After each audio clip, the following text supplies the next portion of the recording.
Bon, ben voilà. Bon, notre premier contrôle de police suite à apparemment un excès de vitesse. Donc j'étais assez surprise d'être un excès de vitesse vu certaines routes sur lesquelles on est. Et puis on s'arrête, on roule lentement pour pouvoir filmer et prendre quelques photos. Du coup, on s'est fait arrêter par un gentil monsieur qui nous a demandé nos papiers, enfin mes papiers et la carte grise du véhicule. Et puis il m'a dit que j'étais en excès de vitesse de 10 km/h par rapport à la vitesse autorisée. Donc là, sur le tronçon sur lequel on était, apparemment, c'était 60 km/h. Et puis j'étais à 70. Donc il m'a dit que ça coûtait 150 dirhams. Ce qui équivaut à peu près à 15 francs suisses. Ouais, 15 francs suisses, 15 euros. Et puis je lui ai demandé s'il n'y avait pas possibilité de faire. Je ne sais même pas ce que je lui ai dit en fait. Il y a moyen de Je lui ai dit moyenner. est-ce qu'il y a moyen de moyenner, c'est la première fois, discuter, je vais faire attention, je suis désolée, etc. On se serait cru au souk. Et puis il m'a dit bon allez c'est bon, faites attention, allez-y. Il a quand même demandé comment ça se faisait chez nous. Et puis bon bah, finalement il nous a laissé partir, il nous a souhaité une très bonne journée. Et puis il fallait juste être prudent. Sur le coup qu'on était c'était 60. Ouais, là c'est 8 ans que tu peux avancer. Là, Non, parce qu'on roule à 60. Moi j'ai l'impression qu'on va arriver demain soir à notre destination. ouais, c'est bon, on va y Donc, arriver. Hein. donc c'est peut-être très étonnant de voir qu'on se fasse, On va y arriver. qu'on se fasse arrêter pour excès de vitesse. Oui, c'était vraiment Donc, voilà. étonnant. Enfin bon, Enfin voilà, une petite expérience, Petite une petite anecdote, anecdote c'est à sympa. raconter de ce voyage. avec un policier hyper sympathique Ouais, quand même. très sympathique. Ouais. Donc c'était cool. L'aventure Continue. Là, c'est continue. 80. Je peux rouler. Là c'est 80. Tu peux y aller. Après 2 mois passés au Mexique début 2022, c'est en mai que nous avons décidé de tout quitter, de tout vendre pour vivre une vie différente, une vie de nomade.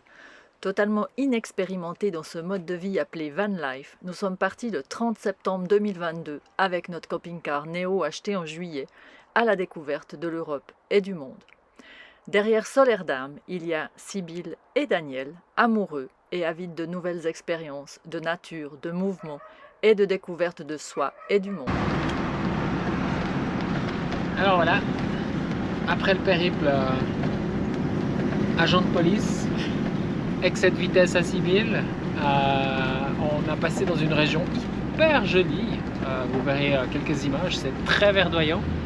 C'est plein de collines, plein de champs, pâturages, culture, des gens hyper gentils qui nous font signe tous, les enfants, les adultes, au bord de la route. Et puis tout d'un coup on a passé, il y a énormément d'orangers, une orangerie complète, hein, gigantesque. Ouais. Et directement de la production aux consommateurs, il y a des vendeurs qui sont au bord de la route, à côté des arbres. Et puis on a décidé de s'arrêter. Et on a bien fait parce qu'ils nous en a fait goûter une, elle est juste absolument succulente. Donc on y a pris 5 kilos d'orange. d'oranges. Bon, 5 kilos d'oranges, ça va vite. Hein. Des oranges voilà, juste magnifiques. Et pour 40 dirhams, ce qui équivaut à peu près à 4 francs, 4 euros. Et puis là, Sybille vient de se faire de nouveau remettre un tout petit peu à l'ordre par un agent de police qui est au bord là, et il y en a un plus loin là, donc elle a un peu tendance à appuyer sur l'accélérateur. C'est de nouveau 60, mais bon. Et 70. Voilà. Alors, combien c'est? On va voir, peut-être qu'on se fait arrêter. Il y a un agent qui est juste là. C'est peut-être la journée. Je te laisse le vol. Ah ben non, hein. C'est toi qui roule, c'est toi qui conduis. C'est tout comme ça. Merci les amis. Donc ça a de nouveau passé. Il est là. À tout bientôt.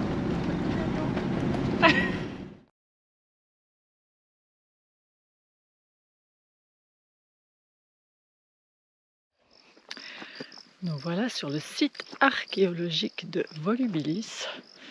Nous sommes accompagnés par un guide qui va nous expliquer toute l'histoire de ce site romain. Et puis, quand on est arrivé, je me disais que ça sentait super bon. Et en fait, il y a des narcisses.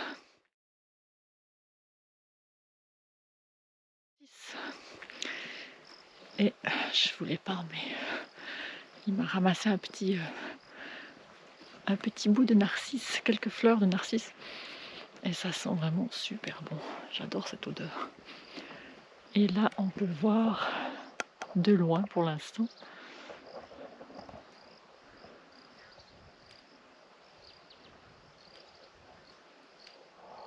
ce site Volubilis.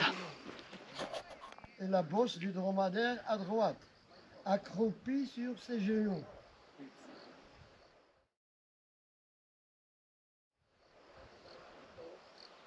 Il est bien situé. On dit que c'est la Mecque des pauvres. Ceux qui n'ont pas assez de pognon pour aller à la Mecque en Arabie Saoudite, ils viennent 4 ou 5 fois ici, comme une fois à la Mecque. D'accord. Voilà. Devant la tête du dromadaire de Moulin-Driss, il y a un volcan qui n'est plus en éruption, il est éteint. C'est de là qu'on cherchait les mosaïques pour faire les maisons. Et devant, là-bas, il y a une brèche, il y a une carrière de pierre où il a apporté des pierres comme ça, les grandes, pour faire leur ville. Bon, la ville romaine a vécu plus de 10 siècles.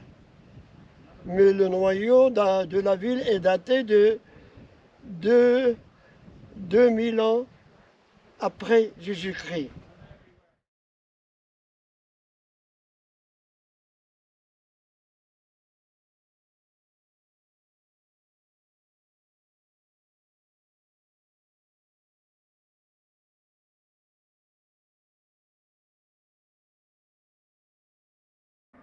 Les ruines de Volubilis se situent à une trentaine de kilomètres au nord-ouest de Meknès.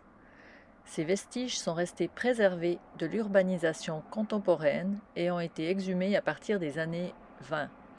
Actuellement, sur les 40 hectares du site, on estime que la moitié de l'espace reste encore ouvert aux appétits des archéologues.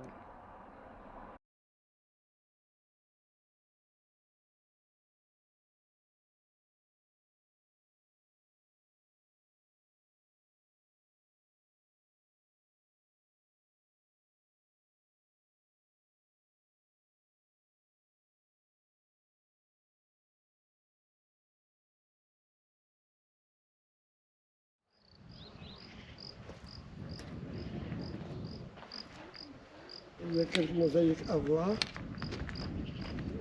des Nérides, là où Daniel a été.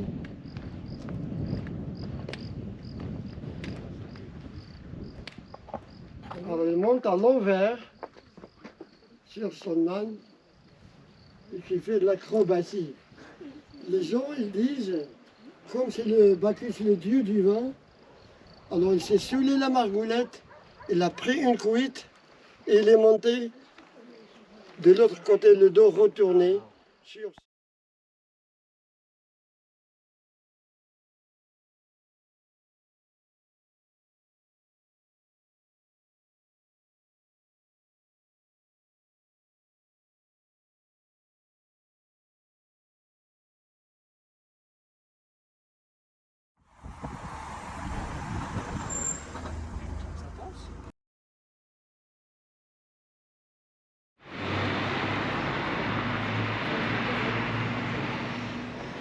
Alors nous voilà arrivés maintenant à Meknès. Donc on s'est garé proche de la fortification. C'est juste magnifique cette porte.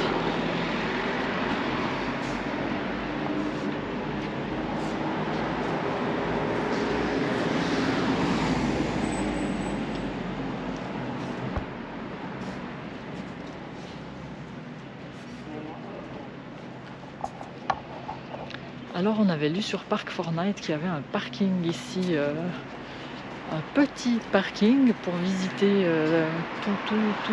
cet endroit de Meknès qui était juste parfait. Et puis quand on est arrivé, on s'est dit, ouais, non mais vu le nombre de voitures, il y avait un camping-car, et on s'est dit, vu le nombre de voitures, ben, ça va pas être possible. Mais on avait aussi lu dans les commentaires qu'il y avait toujours une petite place pour les camping-cars. Pardon. Regarde les cigognes là-bas.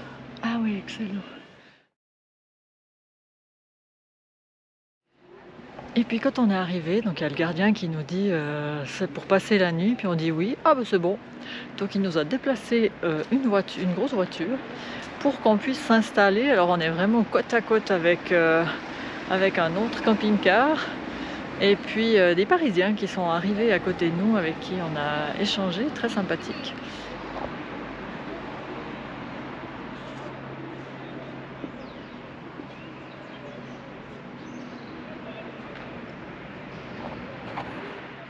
Nous entrons dans le mausolée du sultan Moulay Ismaël. Ce magnifique monument est une ancienne mosquée construite en 1703 par Ahmed Edabi, qui est devenu un mausolée où repose le sultan Moulay Ismaël aux côtés d'une de ses épouses et 2 de ses fils. C'est un des rares monuments religieux du Maroc ouvert aux non-musulmans.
Et ça file.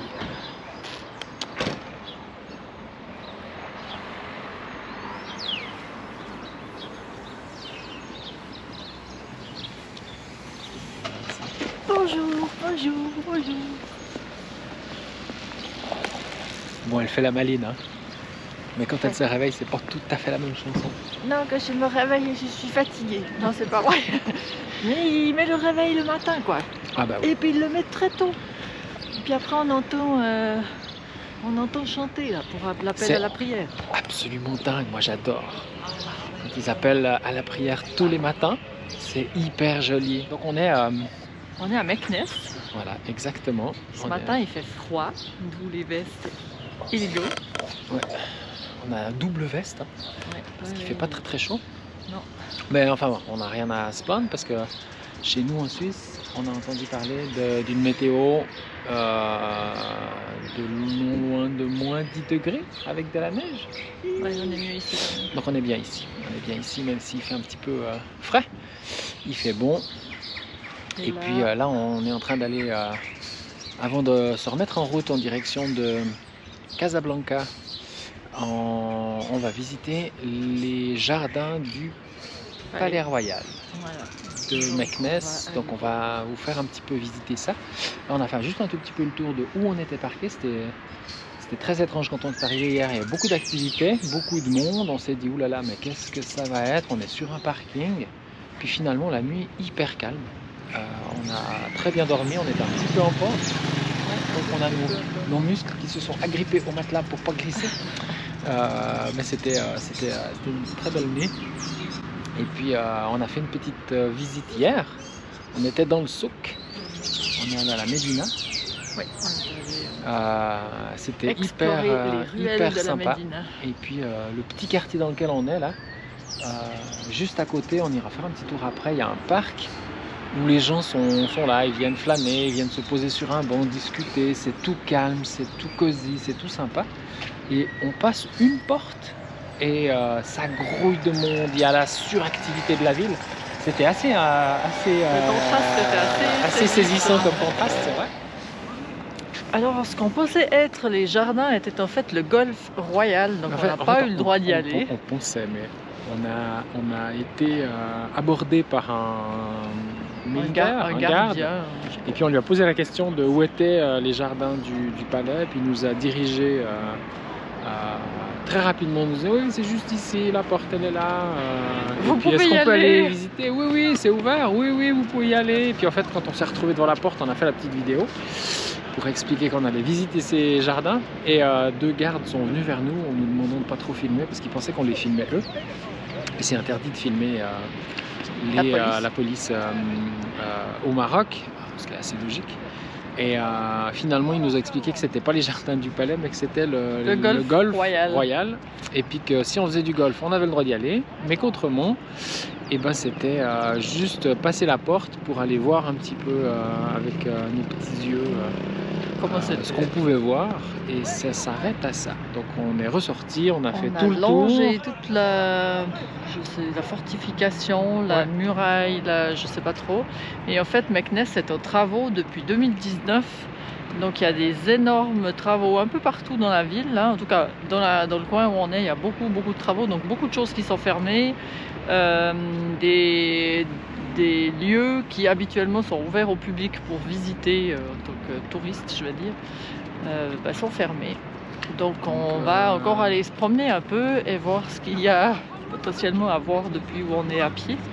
Et puis, on verra. On verra tout ça. Pointe là-bas. Et puis ce qu'on peut voir depuis notre point de vue, ce qu'on ne voyait pas tout à fait, c'est qu'il y a des cigognes sur tous les murs on les verra pas. Des bâtiments. On mettra quelques photos.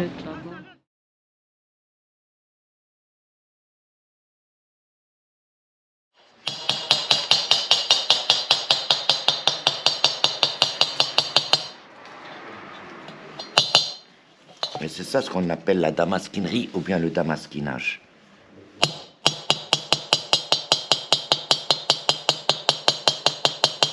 Là, c'est du fer forgé incrusté en fil d'argent. Alors voilà ce qu'on fait pour pouvoir arriver à faire une pièce noire comme ça, toute lisse. Là, premièrement, on prend un morceau de fer comme ça et on fait la forme de l'objet. Après la forme avec une lame comme celle-ci, on fait des rayures dans tous les sens pour rendre la matière en relief suivant le millimétrage du fil. Après avoir rayé la pièce, on la passe au feu pour obtenir la couleur bleue. La couleur bleue, ça nous donne le contraste de voir. Et tous les dessins sont faits avec un seul fil d'argent. Et qu'à l'aide de ce petit marteau, on essaie de placer le motif à l'inspiration. Et le chargement, ça se fait un fil à côté de l'autre. Et lorsque c'est fini, chargé fil par fil, ça passe une deuxième fois au feu. Comme ça, l'argent s'enfonce, ça rentre de plus en plus à l'intérieur. Et on fait le polissage. Lorsque c'est poli, ça devient lisse et blanc. On la remet une troisième fois au feu de charbon et on le transmet dans un bain d'huile pour obtenir la couleur noire. Comme ça, le fer, ça s'oxyde pas, ça rouille pas. Okay. Là, c'est une spécialité qui se fait seulement à Meknès, il n'y a pas ailleurs. Ah, c'est que à Meknès. À Meknès. À Fès, il y a le cuir, il y a la céramique. À Meknès, on a ce travail-là et on a les broderies, soit sur des kilims, des tapis, soit sur des couvre-tables. On peut filmer? Oui, faites comme chez vous.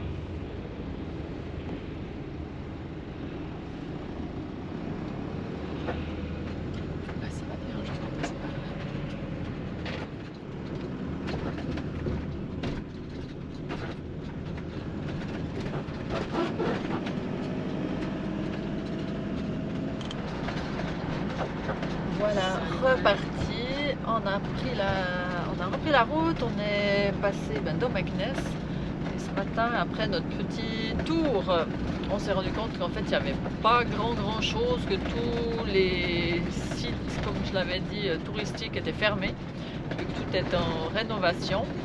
Donc on a décidé de reprendre la route pour aller se rapprocher de Casablanca. Et puis on avait juste des voisins, on a dormi sur le parking avec un autre camping-car qui était des Allemands. Et puis le monsieur, on se mettait en route quand il est venu nous poser des questions. Et puis finalement, il est venu dans notre maison avec sa carte du Maroc pour nous montrer, c'est leur 3e voyage au Maroc, et puis il est venu nous montrer vraiment les endroits que eux ils ont adoré, qu'il faut absolument ne pas rater. Donc on a pu discuter avec lui, avoir plein de conseils, plein d'informations, donc c'était vraiment hyper sympa. Et puis on se réjouit d'aller dans ces endroits qu'il nous a conseillés, qui ne sont pas forcément hyper touristiques. De ce qu'il disait, la plupart restent vraiment sur la côte atlantique, où il y a parfois des énormes campings. Et puis, comme lui disait, non, descendez un peu plus au sud.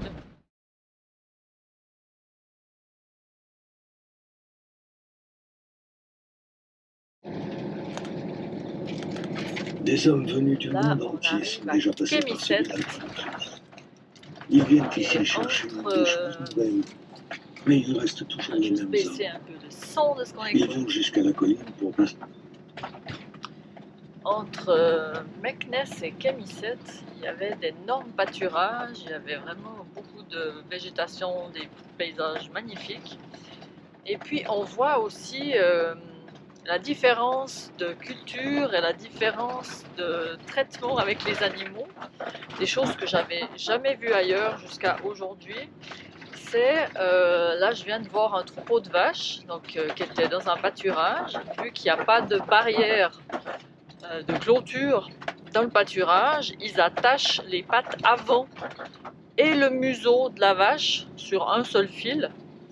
Et en fait, à part avoir la tête en bas et puis d'avancer vraiment tout lentement à petits pas, vraiment très petits pas, bah, la vache ne peut pas aller loin. Hier, on a vu la même chose avec un âne, ce qui nous a un petit peu fait refroidi, fait vraiment mal au cœur surtout. Un âne qui traversait la route un peu plus en avant de nous. Hein. Et puis, on se demandait, en fait, il faisait des petits sauts. J'ai cru qu'il était blessé ou qu'il avait mal à une patte. Et en arrivant plus près, on a remarqué qu'il était attaché avec les 2 pattes avant, avec une ficelle tellement proche de ses pattes qu'il n'arrivait quasiment pas à avancer la patte pour marcher. Ce qui fait qu'il faisait des pas mais tellement minuscules, donc il essayait de sauter, de faire des petits sauts de cabri pour, enfin comme des sauts de cabri, pour avancer et pour traverser la route. Donc en plus ça doit le fatiguer énormément, ce qui fait que chaque fois il s'arrêtait au milieu de la route, il faisait 2 pas, il attendait. Ça nous a vraiment fait très très mal au cœur. C'est pas habituel du tout, enfin j'avais en Europe, en tout cas en Suisse c'est sûr qu'on voit pas ça. Et c'est un traitement vraiment différent, une façon.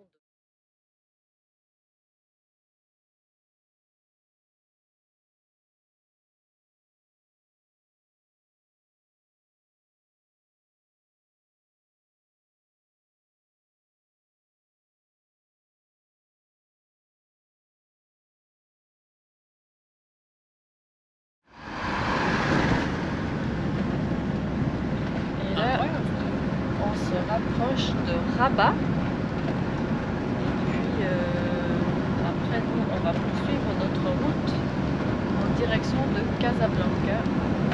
On a vu un endroit où on peut se garer dans un camping. On va aller passer la nuit.